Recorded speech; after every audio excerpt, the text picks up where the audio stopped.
देखो, पिछले वीडियो में सॉल्यूशन जो हम लोग देख रहे थे कोलिगेटिव प्रॉपर्टी, है ना। कोलिगेटिव प्रॉपर्टी वो प्रॉपर्टी है जो सिर्फ किस पर डिपेंड करता है, नंबर ऑफ सॉल्यूट पार्टिकल पे, ना कि उसके नेचर पे।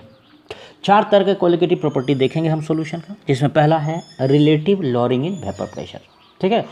और इसमें क्या देखा हमने कि वेपर प्रेशर घट जाएगा जब तुम non volatile solute pure solvent में डालोगे, है ना। प्योर सॉल्वेंट का जो वेपर प्रेशर होगा वो ज़्यादा होगा किसके रिस्पेक्ट में, सॉल्यूशन के रिस्पेक्ट में, जिस सॉल्यूशन को तुमने नॉन वोलाटाइल सॉल्यूट डाल के बनाया है ना। ये चीज़ देखा था। और पी नोट ए किसको डिनोट कर रहा था, vapour pressure of pure solvent. और पी एस किसको डिनोट कर रहा है, वेपर प्रेशर ऑफ सॉल्यूशन को, ठीक है। तो रीज़न क्या था, वेपर प्रेशर क्यों घटा, वो ऑलरेडी हम लोगों ने पढ़ा हुआ है, पिछला वीडियो देख लो, ठीक है। अब इसमें नेक्स्ट ये था, हमने कहा था कि रूल्स लॉ अप्लाई करो इसमें।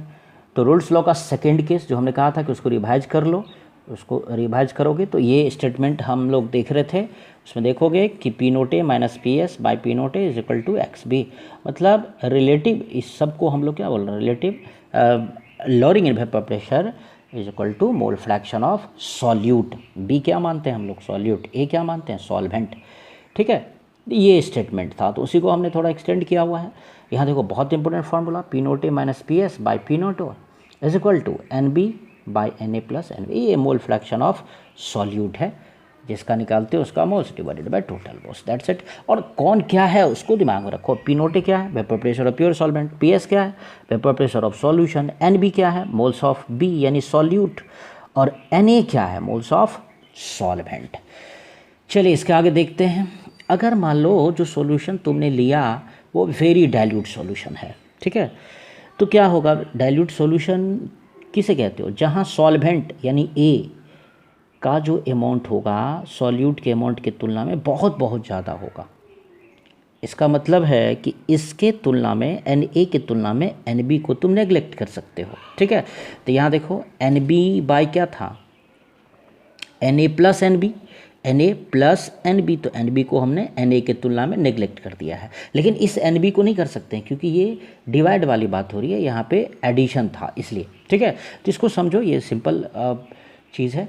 तो यही फार्मूला अगर वेरी डाइल्यूट सॉल्यूशन के लिए हो जाएगा तो यही हो जाएगा, relative lowering in vapour pressure is equal to क्या हो जाएगा यहाँ पे, moles of B by moles of A, यानी सॉल्यूट का मोल्स बाय सॉल्वेंट का मोल्स। अब इसे तुम थोड़ा सा फॉर्मुलेट कर दो, मोल्स बराबर क्या होता है, वेट बाय मॉलिक्यूलर वेट। फिर एन ए का मोल्स क्या हो जाएगा, ए का वेट बाय मॉलिक्यूलर वेट, ठीक है। कुछ नहीं किया हमने, इसका फॉर्मूला यहाँ पे पुट कर दिया, ठीक है। अब जहाँ पे देख लो कौन क्या है, एन बी तो जानते हो, N B moles of B यानी सॉल्यूट इज इक्वल टू क्या होगा, मोल्स का क्या फॉर्मूला होता है, वेट बाय मॉलिक्यूलर वेट। तो weight of by weight of molecular weight of solute. Weight of solute को स्मॉल w से डिनोट कर रहे हैं, दिमाग में डालो इसको। और मॉलिक्यूलर वेट ऑफ सॉल्यूट को स्मॉल m से डिनोट कर रहे हैं। ठीक उसी तरह से एन ए, ये देखो N A is equal to क्या, वेट ऑफ सॉल्वेंट, जिसको हम लोग कैपिटल W से डिनोट कर रहे हैं, कैपिटल W से डिनोट कर रहे हैं, divided by molecular weight of solvent, molecular weight of solvent capital M से डिनोट कर रहे हैं। तो यहाँ पे फिर से हम एक बार बता दे रहे हैं तुमको, यहाँ पे है क्या मामला, ये स्मॉल w क्या है, वेट ऑफ सॉल्यूट। बहुत ज़रूरी, ये बहुत इंपॉर्टेंट चीज़ है, क्योंकि अगर फॉर्मूला तुम्हें याद है और मालूम ही नहीं है कि स्मॉल w स्मॉल m ये सब क्या है, तो क्या फ़ायदा है। देखो स्मॉल w का मतलब wait of solute, small m का मतलब मॉलिक्यूलर वेट ऑफ सॉल्यूट। यहाँ दो चीज़ें हैं, सॉल्वेंट और सॉल्यूट। कैपिटल W का क्या मतलब, वेट ऑफ सॉल्वेंट। और कैपिटल M का क्या मतलब, molecular weight of solvent, that's it. ये इंपॉर्टेंट फार्मूला है, देखो इस पर हम क्वेश्चन बनाएंगे अभी जस्ट इसी वीडियो में। देखो नाउ एक काम कर सकते हो तुम इसको कि P note A minus P S by P note A, ये तो जानते हो relative lowering in vapour pressure is equal to, अब यहाँ जो है ना ऊपर नीचे इसी फार्मूला में आगे जो हमने यहाँ ये लिए, ये वाला फार्मूला डेराइव किया है, इसी में तुम 1000 ऊपर नीचे मल्टीप्लाई कर दो। मैथमेटिकली कोई फ़र्क तो पड़ेगा नहीं, लेकिन एक फ़र्क पड़ जाएगा, जिसको हमने घेरा है उसको गौर से देखो।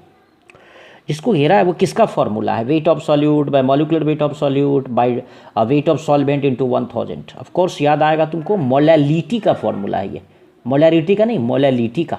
तो चलो इसको जो भी जो चीज़ों को हम जिन चीज़ों को हमने घेरा है उसको मोलैलिटी बना देते हैं, स्मॉल एम, जानते हो मोलैलिटी स्मॉल एम डिनोट करता है, और इनटू क्या बचा हुआ था, कैपिटल एम बाई 1000। तो ये फॉर्मूला देखो यहाँ पे, इस फॉर्मूला हमने स्मॉल एम किसको बोला, मोलैलिटी को बोला, कैपिटल एम कौन है, मॉलिक्यूलर वेट ऑफ सॉल्वेंट है एज यूजुअल, ठीक है।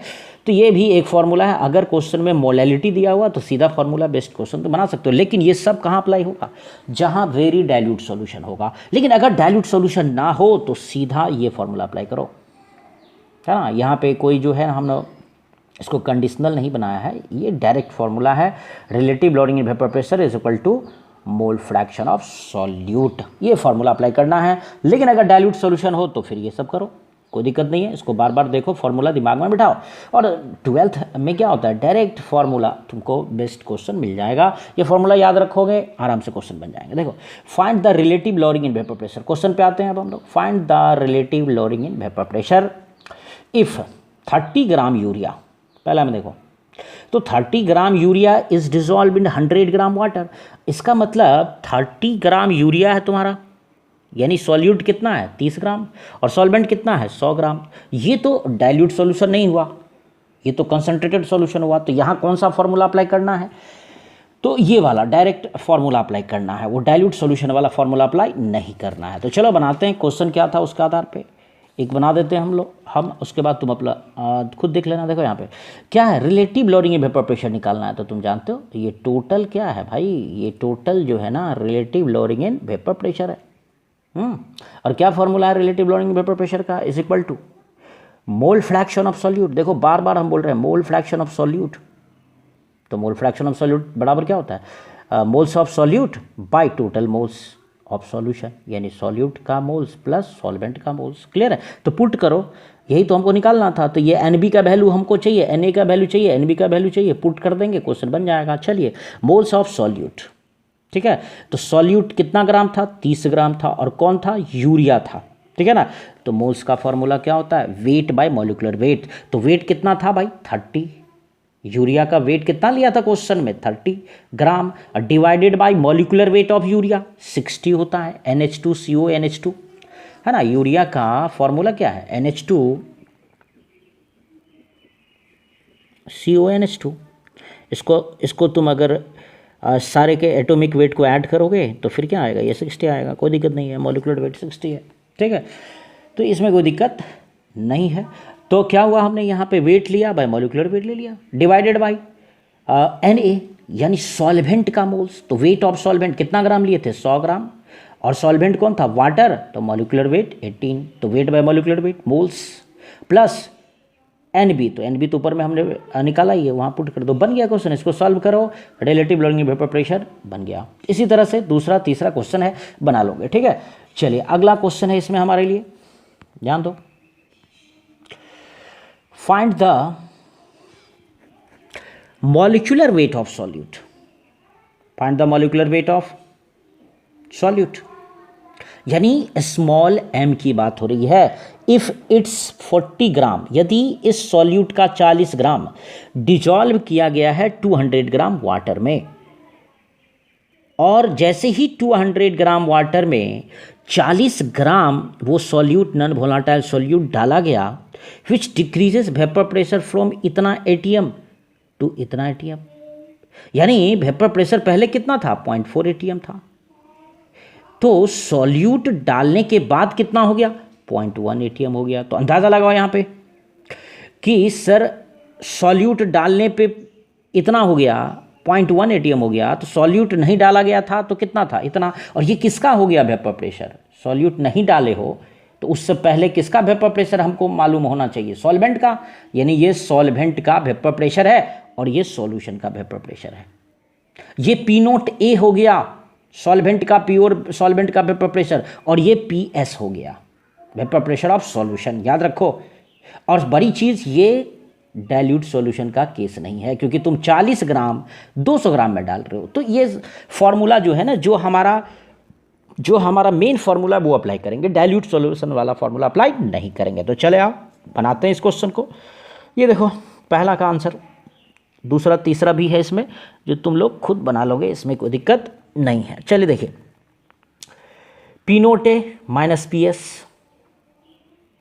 बाय क्या चीज़, P note A equal to, ये फॉर्मूला जानते हो अब तो, इसमें कोई डॉट नहीं है। पी नोट ए कितना है 0.4, बताया था ना यहाँ पे 0.4 है रे भाई। जब उसमें सॉल्यूट डाला तब ना वो 0.1 एटीएम हो गया, पहले कितना था 0.4 एटीएम। इसका मतलब क्या हुआ, ये पी नोट ए है, तो चलो पुट करते हैं। पी नोट ए यानी 0.4 minus P S 0.1 divided by 0.4, P note A is equal to, अब आ जाओ मोल्स ऑफ सॉल्यूट।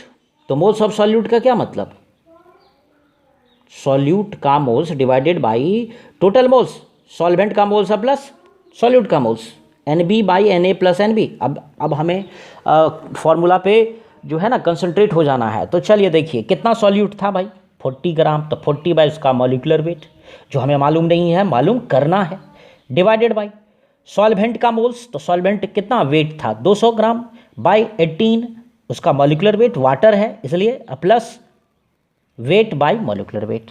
ठीक है, तो वेट किसका, सॉल्यूट का 40 ग्राम था, वो देखो ऊपर वाला, डिवाइडेड बाय मॉलिकुलर वेट। तो ये वन वेरिएबल इक्वेशन है, फाइंड स्मॉल m निकाल लोगे। मैथमेटिकली तुम लोग सक्षम हो कि तुम इसमें से ये स्मॉल m का वैल्यू निकाल सकते हो। तो बहुत सिंपल फार्मूला बेस्ड क्वेश्चन ये सब है। अगला क्वेश्चन भी है लेकिन वो हम नहीं बनाएंगे, तुम खुद बनाओगे। ठीक है, चलिए हमने बना भी दिया है तुमको, तो हम ये भेजेंगे तो तुम देखोगे, लेकिन तुम लोग खुद पहले अपने से ट्राई कर लोगे। चलो फिर अगला क्वेश्चन देखते हैं, क्वेश्चन नंबर 3।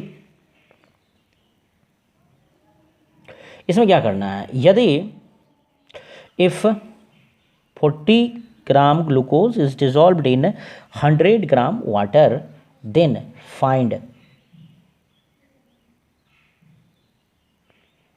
100 डिग्री सी पे जो वाटर का बॉइलिंग पॉइंट भी है, then find vapour pressure of solution and percentage decrease in vapour pressure.